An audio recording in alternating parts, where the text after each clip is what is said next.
complejo arquitectónico que desafía el paisaje, más conocido como Machu Picchu. En los antecedentes tenemos, ya que tras una larga migración después de dar finalizada la cultura Tiahuanaco, ellos se habían establecido en Cusco. Esto dio origen al Imperio Inca, en donde también tenemos la religión en donde eran politeístas, por lo cual creían en diferentes dioses. Y la mayoría de estos se relacionaba con la naturaleza, los cuales eran Huiracocha, Inti, Pachamama, Mamacocha, Pachacamac.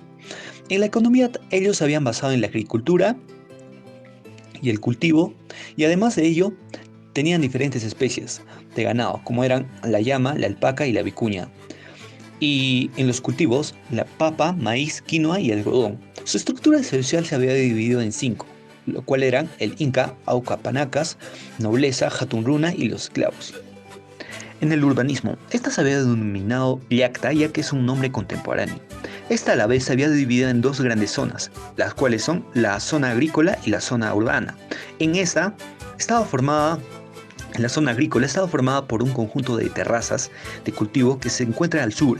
Y en la zona urbana, esta es donde vivieron sus ocupantes y donde se desarrollaron las principales actividades que fueron las civiles y las religiosas. Claramente como podemos ver en la imagen del mapa, ¿no?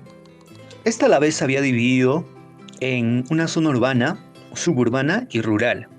En la zona urbana estaba formado por un núcleo básico de 40 habitantes y un área de expansión de 48 habitantes. En el sector central, Hanan, que significa alta, y Urin, que significa bajo. Contiene el mausoleo real y también contiene el palacio real y el templo mayor y la Intihuatana. En el Urin, que es bajo, contiene la roca sagrada y su adyacente jardín de piedras de palacio de las tres portadas del mausoleo del este, la cripta, el cóndor, las coldas y dos grupos de edificios de usos domésticos. En el sector de aislamiento, conformado como un núcleo de básico de 105 habitantes, y en el sector periférico estaba conformado por un núcleo básico de 283 habitantes. En la zona urbana, esta se había conformado por asentamientos y poblaciones que rodeaban los barrios, donde los círculos concéntricos estaban llegando a 5 kilómetros de radio. En la zona rural estaba conformado por los tamos, pueblos y centros administrativos que estaban en ese entonces. La importancia y significado tenemos como importante a este complejo arquitectónico donde había sido elegida dentro de las 7 maravillas del mundo y caracterizada por su imponencia y belleza de todo un conjunto arqueológico, ya que los 3 mundos de la cosmogonía de Inca eran Hananpacha, Caipacha y Urinpacha, lo cual significaba Hananpacha, mundo de arriba, Caipacha, mundo del centro, Urinpacha, mundo de abajo. El pilar sagrado Intihuatana era la expresión donde se amarraba el sol. También tenemos el significado, en donde podemos ver de la vista planta a una vista pendiente donde se ve claramente un ave, se podría decir un cóndor, donde este complejo arquitectónico, su significado era parte de un símbolo en un cóndor en vuelo, conocido también como el patrón urbano, y también estaba basado que los apus traían la paz a la gente mientras volaban sobre el valle sagrado al oeste, y así esto dejaban un rastro de luz donde traía la verdad al pueblo. En la arquitectura, esta se había emplazado en la cima de la montaña, que le daban un significado sagrado, un valor a este complejo arquitectónico, ya que además de usar materiales de piedra, no solo era una ciudad amurallada, porque esta ciudad era una manifestación pública del poder de un emperador. Entonces, esto fue hecho para albergar entre 300 a 1000 personas, mediante una gran cadena de andenes y también un camino inca, como lo vemos en las imágenes. Sus tipos de muro eran rústico, pirca, trabajado con piedras ásperas, talladas, acomodadas de madera rudimentaria, de tipo ya lo habían mejorado, trabajados de gran calidad con piedras. Los mejores ejemplos de este tipo de edificación son el Templo de las Tres Ventanas de Machu Picchu, de tipo sedimentario e imperial, ya que habían estado hechos de piedras medianas posicionadas horizontalmente en filas, lo que brindaba la impresión de ser totalmente rectangulares. En la mampostería, esta se ve caracterizada por la particularidad de garantizar una estabilidad empleando solo piedras o también adobe.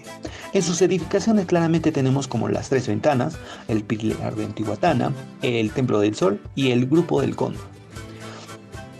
Entonces su técnica consistía en donde se extrae las piedras martillando con piedras más grandes y también trasladaban la roca por medio de troncos. Subían a una roca en su posición primero sobre una cuña para cuadrar el ángulo, en la cual modelaban el sitio para igualarla a las vecinas, ¿no? En su fusión, tenemos en los andenes almacenes o colcas, fuentes y canalizaciones en donde los andenes eran para un cultivo de diferentes productos agrícolas, como eran la tierra fértil, arena, grava, piedras pequeñas, piedras grandes, muro, montaña.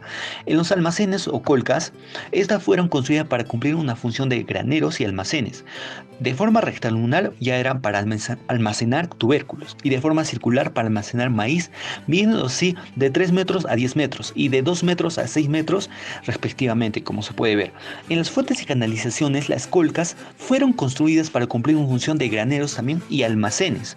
Esta ya con un sistema de canalizado que transportaba agua desde el manantial natural de la montaña. Esto para poder abastecer los cultivos, ¿no? Machu Picchu tenía una forma irregular, ya que esta estaba definida por una topografía inclinada por la montaña que presentaba.